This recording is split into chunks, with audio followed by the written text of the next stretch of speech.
In a world where the paranormal is just a breath away, we're spanning the globe to bring you the best in paranormal news. This is The Week in Weird. Hello, and welcome back to The Week in Weird. As most of you already know, the paranormal community lost a legend recently with the passing of famed demonologist and paranormal researcher Lorraine Warren.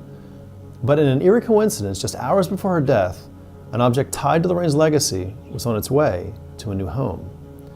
A rocking chair that's connected to a famous exorcism case in the early 80s of an 11-year-old boy named David Glatzel was purchased by Ghost Adventure star Zach Bagans for his Museum of Haunted Objects in Las Vegas.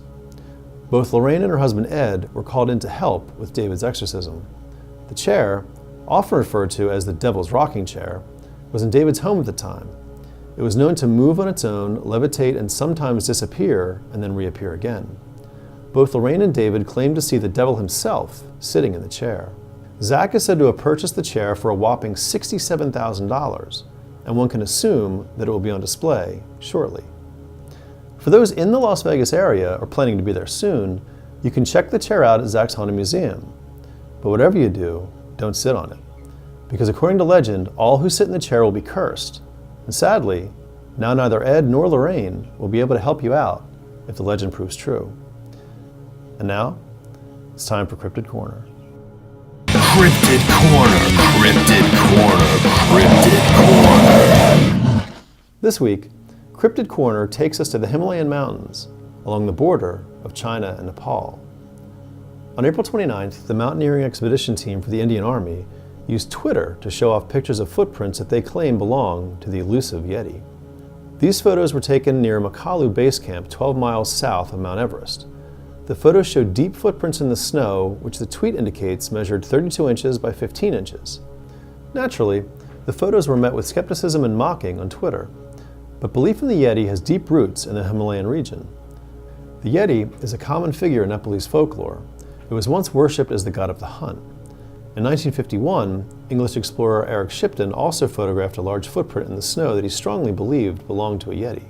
A spokesman for the Indian Army says they plan to send the photos and video that they shot in the area to domain experts for further analysis.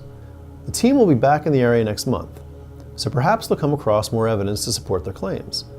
Although we can only assume that the Yeti will be doing what it does best, hiding from prying eyes and staying off of Twitter. Cryptid Corner, Cryptid Corner, Cryptid Corner. Our last story may make you feel a little dirty. A new study by the Landing Clinic in Switzerland suggests that men with facial hair have more germs in their beards than dogs have in their fur.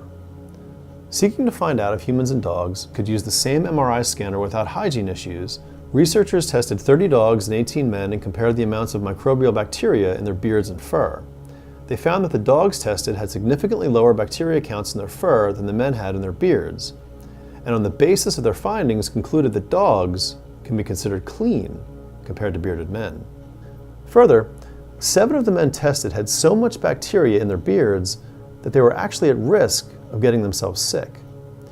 Ultimately, the study determined that dogs pose no risk to humans if they use the same MRI machine.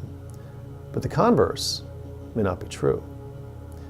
And that's it for this week's installment of The Week in Weird. I'm your host, Matt Bleistein, and I'll see you next week.